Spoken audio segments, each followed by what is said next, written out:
네, 같이 말씀을 볼게요. 말씀은 사도행전 21장 18절부터예요. 26절까지. 우리가 신앙생활하고 뭐 교회로 살아갈 때 절대 이건 꼭 해야 돼 라고 하는 게 있나요? 누군가에게 꼭 이렇게 해 막 이렇게 지침을 내리고 있는 분들. 그렇군요.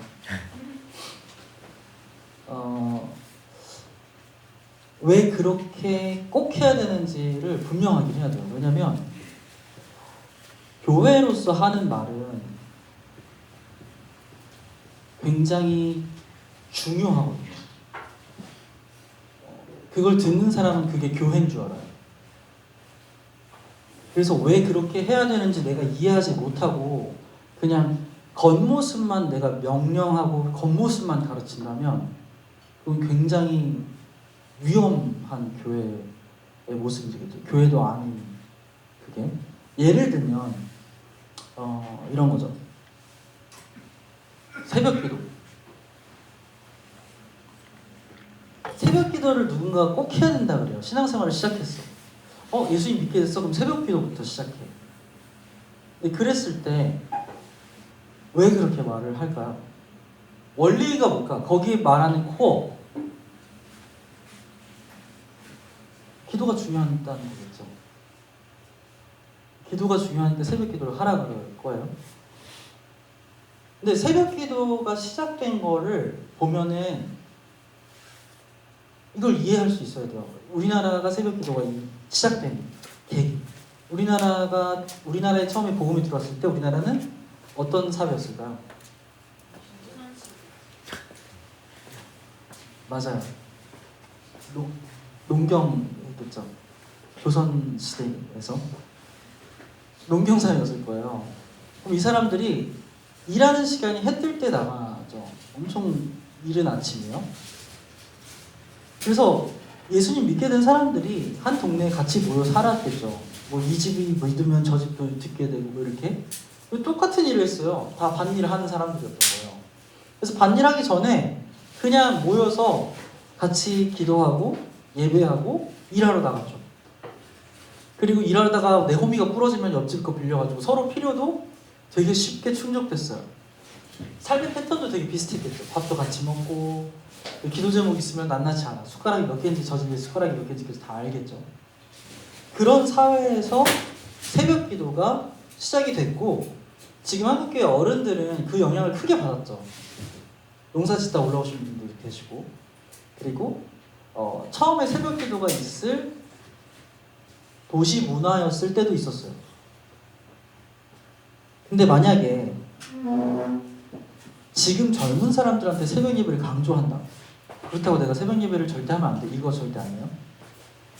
그러면은 문제가 생겨요. 왜냐면 일단 출퇴근 시간이 걸리죠. 출퇴근 엄청 막히게 되고 그리고 애들 유치원 보내야 되는데 누가 보내요? 내가 새벽 예배 가면. 그리고 중고등학생들은 학원 끝나고 1-2시에 오는데 애들 오는 거 좀 맞아줘야죠. 좀 눈 뜨고 기다렸다가 애들 들어오는 거 눈이라도 마주치고 자야 될 거 아니에요. 그러면 5시 새벽 예배면은 2시에 자면은 3시간 자고 일어나. 그리고 출근해야 돼? 이거 말이 안 되는 생활이에요. 그러니까 우리가 뭐를 가르쳐야 될 때는 꼭 이게 왜 해야 되는지 그리고 이걸 했을 때 어떤 일이 생기는지 어떤 유익을 얻어야 되는지 이해하고 해야 되는 거죠. 자 그러면은 그런 도시에서만 사역하던 사람이 농촌으로 부임했다고 해요. 목사가. 근데 이 농촌은 옛날부터 새벽 기도를 하던 교회였어. 근데 이 도시 사람이 와서 새벽 기도는 안 해도 신앙생활을 할 수 있다고 새벽 기도를 없애버리면 이게 건강한 걸까요? 전혀 그렇지 않죠. 그러니까 뭔가 제자화를 하고 우리가 교회됨을 가르침에 있어서 내가 경험했던 거, 내가 좋았던 것들을 강요하게 되면 굉장히 큰 오류에 빠지게 되는 거예요.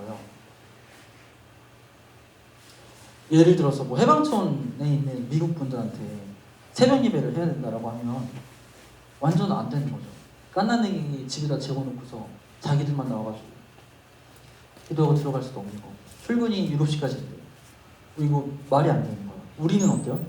힐하우스 카페에 새벽 5시에 모여서 새벽 기도를 하고서 출근을 하자. 진짜 말도 안 되는 얘기죠. 선수는 3시에 나가야 돼. 지금 우리가 뭐 얘기하고 있냐면은 기능하고 형태 얘기하고 있어요. 교회가 가져야 되는 기능과 그거를 표현해내고 그거를 해나가는 방법은 구분돼야 되는 거죠. 기능은 절대 바뀔 수 없어요. 기도는 굉장히 중요해요. 근데 형태는 바뀔 수 있는 거죠. 왜 이걸 얘기하냐면 오늘 본문에서 바울이 그 문제를 접하기 때문이에요. 18절부터 19절 읽어볼게요. 시작. 이튿날 바울은 우리와 야고보를 지나가는데 그런 뒤에 자기의 봉사활동을 통하여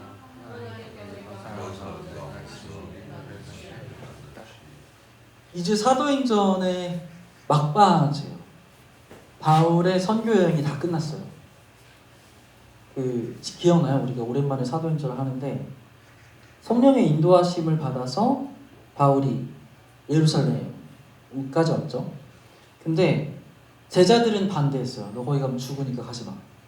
근데 제자들도 성령의 인도하심을 받았어요. 그래서 여기서 성령의 인도하심이라는 것은 하나님께서 뭘 보여주셨어요. 바울이 가면 고난받아. 근데 여기에 대한 반응이 제자들과 바울이 틀렸죠. 제자들은 가니까 죽으니까, 가면 죽으니까 가지 마 였고, 바울은 가서 죽더라도 내가 복음의 사명을 감당해야 돼. 이 맥락이었죠. 그래서 우리는 어떤 거를 보든지 어떤 상황이든지 복음의 사명을 감당하는 것으로 선택하는, 그걸 기준으로 그거 나눴었어요. 그래서 어찌됐든 바울 일행이 야고보를 찾아갔죠. 야고보는 당시에 예루살렘 교회의 대표적인 지도자였어요. 완전 거의 탭장. 그래서 야고보의 권위가 엄청 났었죠, 사실 그때. 야고보를 만났더니 야고보하고 장로들이 다 모여 있었죠. 그리고 바울은 자기가 한 일을 통해서 하나님이 어떤 일을 하셨는지를 나눠요. 자기가 한 일을 설명한 게 아니라 자기가 한 일을 통해서 하나님이 어떤 일을 하셨는지를 나누는 거예요. 이게 중요해요. 근데 여기서 설명할 때 사도행전의 맥락을 보면 바울은 반드시 구약을 들어서 사용했을 거예요. 구약에서 이렇게 선지자들이 가르쳤던 거 있지, 그게 지금 하나님께서 이 일 하신 거 설명하는 거야. 그러니까 하나님, 교회로서 어떤 일을 설명할 때 우리 반드시 말씀을 근거로 설명을 해야 돼요.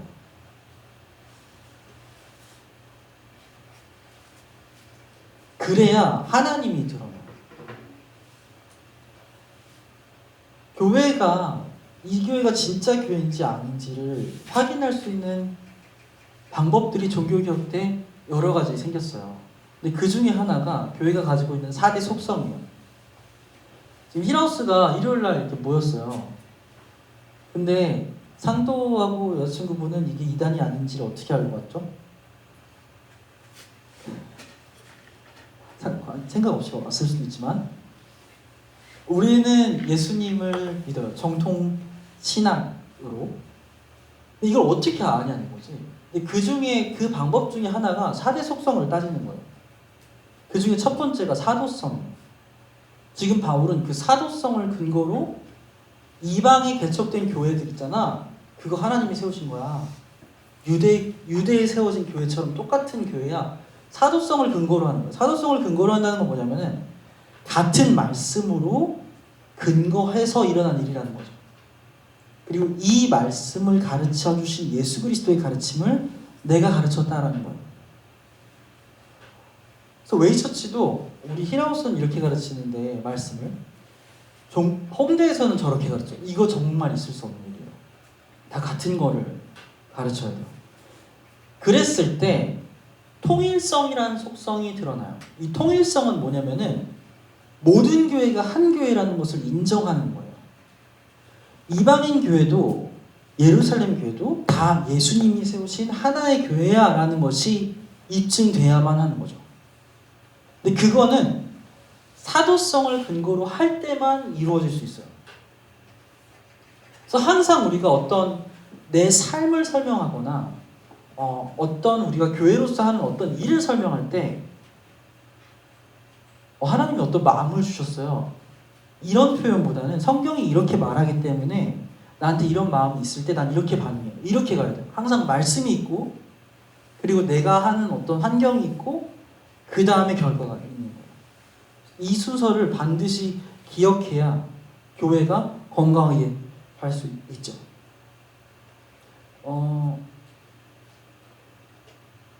예수님도 성경을 가르쳤어요. 만약에 저같이 성격 급한 분이셨다면 하나님이, 물론 하나님 죄로 올라져 있지 않겠지만 예수님 보내셔서 하나님이 가르쳤던 것도 반복하지 않으셨을 거예요. 예수님이 오셔서 한 거는 하나님이 가르쳤던 거를 또 가르치셨던 거거든요. 이 땅에서. 근데 저 같았으면 이렇게 했을 거예요. 예수님 오셔서 천군천사 다 불러가지고 야 봐, 너 이렇게 눈 칠래? 빨리 따라와. 뭐 이런 식? 근데 이게 우리가 자주 쓰는 방법이에요, 사실. 근데 하나님 그렇지 않고 끝까지 말씀 알아들을 수 있을 때까지 쫓아오세요. 우리의 삶을 돌아보면 우리가 예수님을 알아가는 과정, 교회로 세워지는 과정을 보면은 다 그래요. 말씀이에요, 말씀. 예수님이 와서 막 천군천사로 애들 막 귀싸대기를 때리면서 야 따라올 때까지 막 때리거나 그러지 않았죠. 물론 저는 며칠 전에 개입했지만 그렇게 하시지 않으셨어요. 될 때까지 하나님 말씀으로 사랑으로 보듬으신 게 예수 그리스도가 이 땅에 오신 과정인 거죠. 말씀이 기초가 되어야 돼요. 그게 곧 사랑으로 이어지고요. 바울도 그렇게 했어요.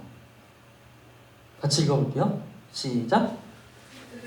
날 돕소서 하나님께 영광을 돌리고 너희를 말한다. 언제나 독신이 보는 대로 이를 사랑하고 하나님의 수명이 하되 이를 모두 일구하기 위해 그런데 그들의 방송에 누구하는 말에 소문으로 듣기로는 자신이 이방 사람 마음에서는 모든 이스라엘 사람에게 할례 주지 않고 이스라엘 사람의 포도주 지키지 말라고 하면서 모세를 배척하라고 가르친다는 것입니다. 그러나 어떻게 하면 좋겠습니까? 그들은 틀림없이 당신이 왔다는 소식을 들을 것이다. 아멘. 바울의 설명을 들은 사람들이 하나님한테 영광을 돌리는 거죠. 근데 이 말은 뭐냐면은 바울의 설명을 통해서 하나님이 드러났다라는 거예요. 하나님이 드러날 때 하나님의 영광이라는 표현을 성경은 쓰고 있죠. 이 사람들이 알게 된 건 뭐냐면은 원래 이 사람들은 이방인이 하나님의 백성이 된다라는 거는 사실 전혀 생각조차 하지 않았어요. 이방인들은 그냥 하나님의 형벌에 처해서 그냥 지옥 가는 사람들, 이렇게 여겼었죠. 근데 바울의 설명을 듣고서 하나님이 그런 이방인까지 하나님이 자신의 백성을 삼으셨다는 것에 너무 놀라운 거예요. 하나님의 그 품이 넓으신 것, 그 사랑의 넓음과 깊이를 알게 된 거죠. 그래서 영광 돌리게 돼요. 바울이 한 일만 했다면 전혀 이런 일이 일어날 수가 없어요. 말씀을 근거로 했기 때문에 같은 하나님, 같은 교회, 그리고 하나의 교회, 이렇게 이어질 수 있는 거죠. 자, 21절에 보면은 바울이 가르친 게 정말 성경 중심이라는 걸 보여줘요. 21절 제가 읽어볼게요. 그런데 그들이 당신을 두고 하는 말을 소문으로 듣기로는 바울이 이방 사람 가운데서 사는 모든 유대 사람에게 할례도 주지 않고 유대 사람의 풍속도 지키지 말라고 하면서 모세를 배척하라고 가르친다는 것입니다. 이 말이 뭐냐면은 바울이 자기가 유대인으로서 했던 모든 것을 안 하고 있다. 바울이 변질됐다. 바울이 복음을 가르치고 있지 않다. 라고 유대 사람들이 생각하게 된 거예요. 이 정도로 바울이 자기가 했던 걸 안 가르쳤어요. 이거 진짜 심각한, 되게 대단한 거예요. 바울은 유대인 중에 유대인이었어요. 그리고 심지어 그렇게 안 하는 사람들 다 죽이고 다녔죠. 그러다 예수님 만났고 자기가 했던 행위를 가르치지 않고 말씀만 가르친 거예요. 이방인들한테. 야, 너 예수님 믿게 되면 안식일 지키는 거야. 안식일 지켜.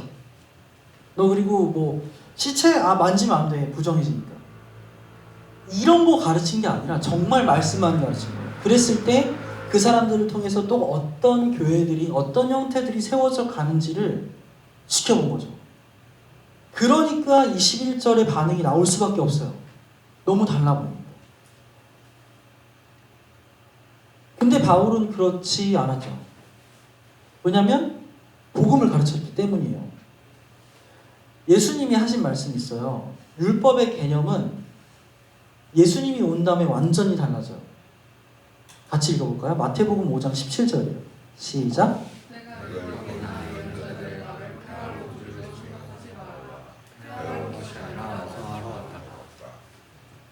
이게 예수님이 하신 말씀이거든요. 예수님이 왔을 때 다른 사람들도 그렇게 봤어요. 율법을 왜 안 지켜? 율법을 무너뜨리려고 온 거 아니야? 예수님이 말하죠. 폐하러 온 게 아니라 완성하러 왔다라는 거예요.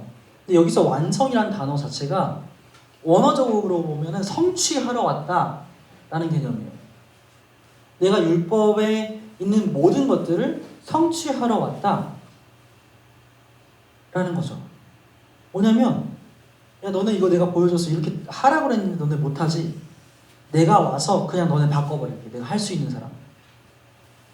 무슨 맥락인지 아시겠어요? 새 언약 기억하세요? 새 언약을 보면 내가 내 영을 부어서 너의 마음을 부드럽게 하고 율례를 지키게 되리니 율례를 행해. 그 말씀을 하고 계신 거예요. 내가 율법을 폐하는 게 아니라 율법 지키게 완성하게 하러 온 거야. 너네한테 내가 복음을 가르치고 성령을 부으면은 너네가 율법을 지킬 수 있는 사람이 되기 때문에 그 율법이 성취되는 거야. 지금 이 말씀하고 계신 거예요. 이거는 율법이라는 행위, 우리 삶의 바깥에 있는 어떤 개념적인 걸 말하는 게 아니라 우리 존재를 말하고 있는 거예요. 율법의 성취라는 것은. 상도 처음 하는데 너무 어렵기도 하지. 무슨 말인지. 미안해. 자, 이렇게 하면서 이게 지금 산상수훈이거든요. 17절 이후를 보면 어떻게 나가냐면은 이렇게 나가죠. 살인하지 않았어? 그래서 너 안심하고 있냐? 야, 너 네 형제자매를 보고 화를 냈으면 너 살인한 거야. 율법이 엄청 확장되어 버려요. 율법을 지킬 수 있는 사람 존재하지 않게 되어 버려요. 야, 너 네가 불륜 안 저질렀어? 너 근데 여자 보고서 네가 흥분하기만 해도 너 이성을 보고 흥분해도 너 가늠한 거야. 벗어날 수 있는 사람이 아무도 없게 되는 거예요. 근데 이거를 성취했다는 건 뭐냐면 내가 이미 그런 걸 지킬 수 있는 존재가 돼버렸다라는 거예요. 그리고 이미 지킨 존재로 여겨주신다는 거예요. 그 칭의의 개념이죠. 지금 예수님이 그거 말하고 있는 거예요. 유대인 중에 유대인이었던 바울이 그 율법을 이해해버리고 그리고 자신의 존재 자체가 성령을 받아서 하나님 나라 백성, 그 새 백성이 됐다라는 것들을 이해했기 때문에 그걸 가르쳤겠죠. 그래서 행위적인 율법에 대해서는 내가 한 그대로를 가르치지 않았던 거예요. 그래서 이 사람들이, 이방인들이 하나님 나라 백성 됐을 때 어떤 삶이 일어나는지는 그 사람들의 몫이었던 거죠.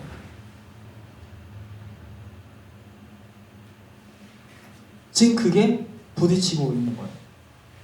이방인 교회가 잘못한 거 없고 예루살렘 교회도 잘못한 거 없어요. 둘 다 복음을 가르쳤고 둘 다 복음대로 살았어요. 근데 형태가 달라졌죠. 근데 여기서 야고보가 문제를 제기한 거예요. 네가 왔는데 유대인들이 너를 그렇게 보면은 너가 세운 모든 이방인 교회가 다 이단돼 버린다 라는 문제예요. 바울이 여기서 유대인들이 보기에도 합당한 목회자가 될 수 없다면 바울이 제자화한 모든 사람들이 다 무너지는 거예요. 되게 중요한 문제인 거예요. 그래서 야고보가 제안을 하나 하죠. 23절 같이 읽어볼게요. 그러므로 당신은 우리가 말하는 대로 하십시오. 우리 가운데서 하나님 앞에 스스로 맹세한 사람이 넷 있습니다. 이 사람들을 데리고 가서 함께 정결을 지내고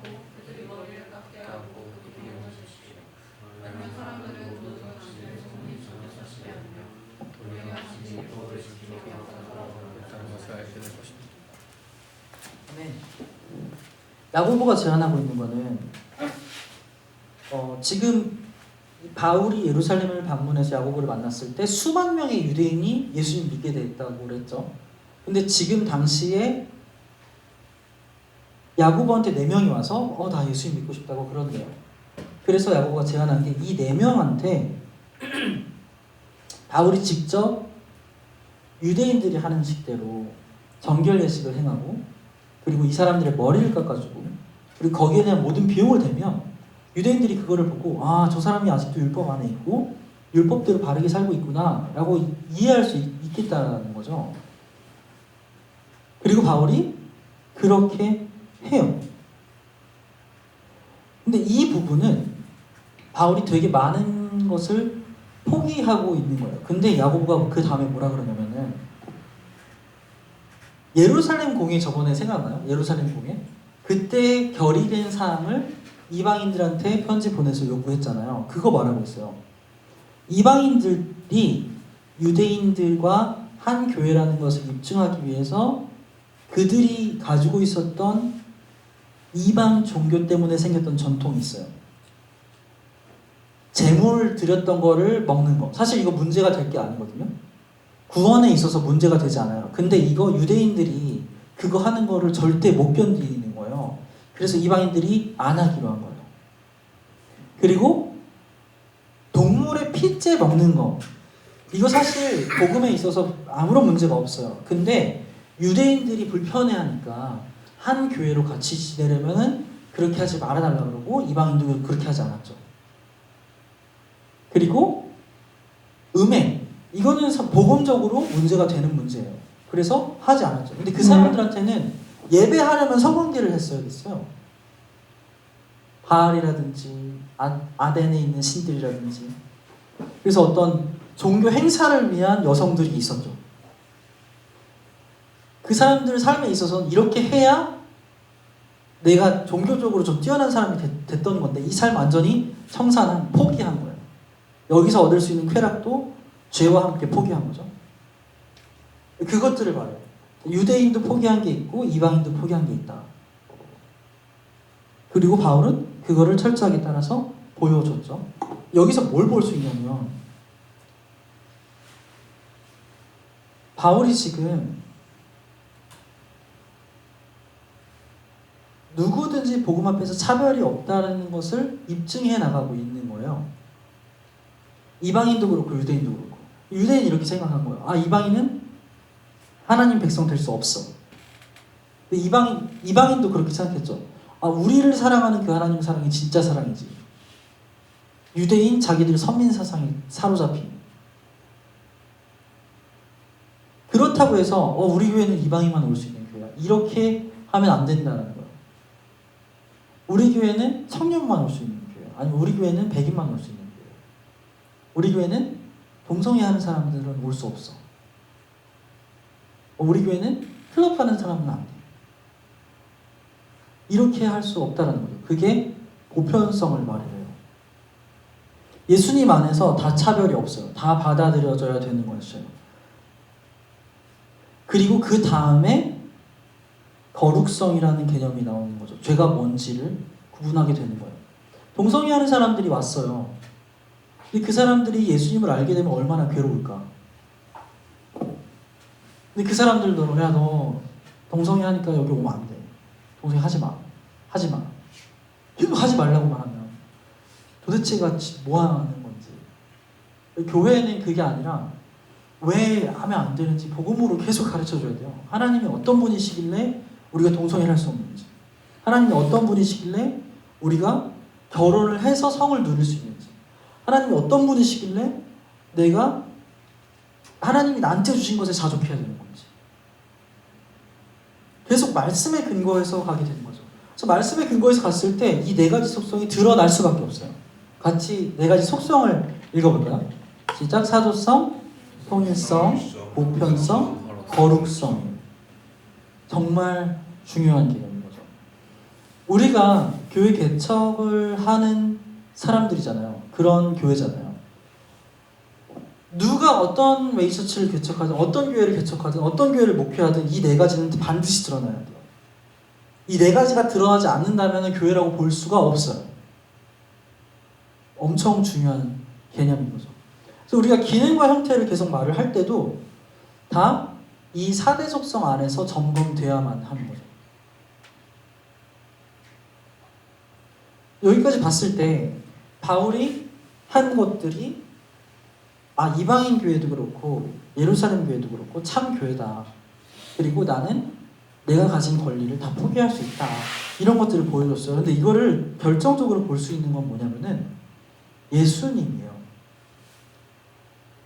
예수님이 우리한테 맞춰준 거를 보면 알 수 있어요.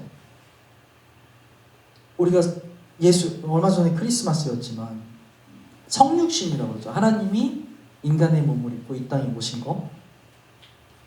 근데 이거는 철저하게 우리한테 맞춰주심이에요. 맞춰주셨죠? 그런데 가르쳐야 될 것들을 그대로 다 가르쳐 주셨어요. 그거는 하나님께서 태초 전부터 가지고 계셨던 하나님 존재 자체였고, 그리고 하나님이 자신의 백성을 돌아오게 하기 위한 모든 계획이었죠.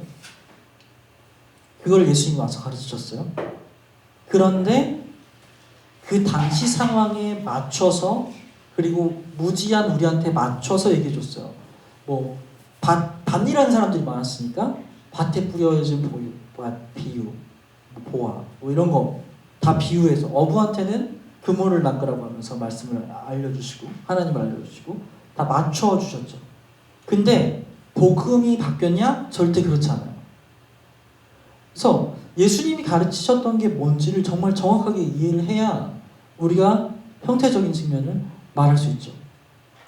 근데 오늘 본문에서 우리가 가졌으면 좋겠는 건 뭐냐면은 예수님의 맞추심에서 포기하심이 있었다는 거예요. 우리가 이렇게 교회로 예배하게 하기 위해서, 우리가 하나님과 함께 살아가게 하시기 위해서 하늘에 있는 영광을 다 버리시고 오셨어요. 본인이 사실 여기서 스트레스 받지 않아도 돼요. 창조주가 피조물한테 스트레스 받지 않아도 되는 거죠. 배고프지 않아도 되는 거고 목마르지 않아도 돼요. 그리고 우리한테 그냥 강압적으로 하실 수 있는데 우리를 참아주시지 않아도 되는 거죠. 다 포기한 거예요. 본인의 것을 포기하셨어요. 우리한테 배신당하지 않아도 돼요. 근데 배신당하시고 거절당하시고 죽지 않으셔도 돼요. 근데 죽으셨죠.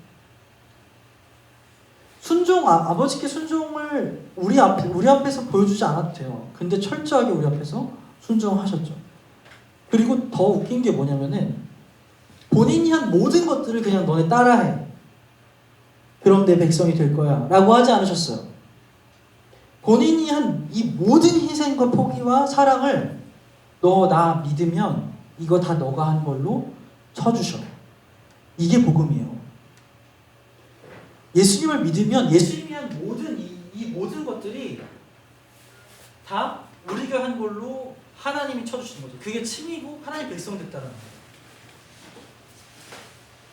그게 예수님이 하신 사랑이에요. 그렇기 때문에 교회가 그렇게 살아야 돼요. 예수님이 하신 것이 무엇인지를 알면 우리가 그렇게 살아야 되는 거죠. 말씀을 기초로 해서 그 사람이 어떤 것이 죄인지 사랑으로 품어주면서 알려줘야 되는 것이고, 잘 안 되더라도 계속해서 말씀을 가지고 알려줘야 돼요. 그러니까 나는 이렇게 신앙생활을 했으니까 너도 이렇게 해라고 하면은 교회 탄생하지 않고 내 오류가 탄생하게 돼요. 왜냐면 난 부족하니까. 완벽한 건 말씀밖에 없기 때문에 말씀을 근거로 가야 되는 거죠.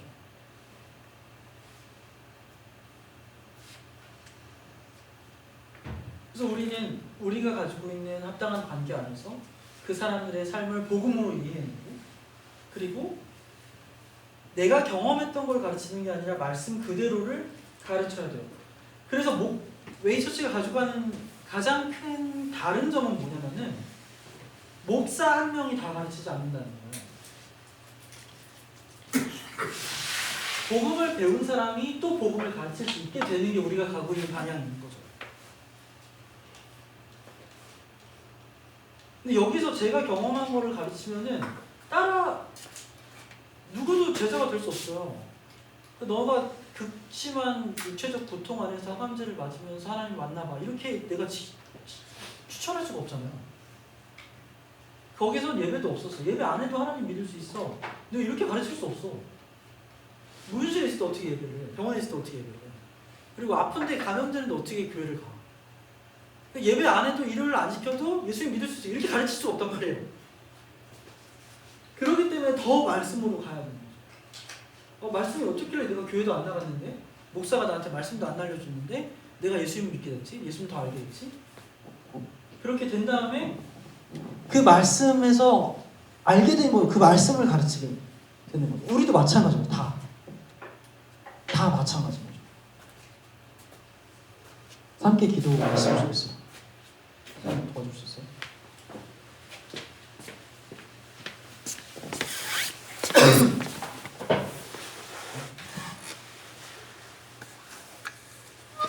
예수님이 우리한테 맞춰주신 게 얼마나 큰 사랑인지 더 알게 됐으면 좋겠어요. 우리가. 저도 그렇고 우리 모두가 얼마나 많은 걸 포기하셨는지, 그리고 자기가 포기한 거를 알아달라고 그러는 게 아니라 내가 포기한 거 네가 포기한 걸로 여겨줄게. 이게 예수님의 사랑이거든요. 우리 아무것도 안 하고 사실 계속 무너져요. 계속 매번 무너져. 매 순간. 근데 그런 우리한테 야, 내가 한 모든 게 다 네가 한 거야. 근데 일어나. 그게 예수님의 음성이죠. 이거 더 알게 해서 우리도 그렇게 살게 해달라고 기도해요. 나도 내 권리 포기하고 내 고집과 자존심을 포기하고 정말 말씀만 드리는 삶 되게 해요. 날 통해서 하나님의 그 크신 사랑이 내 주변에 있는 사람에게 전달되고 보여지게. 같이 기도할게요.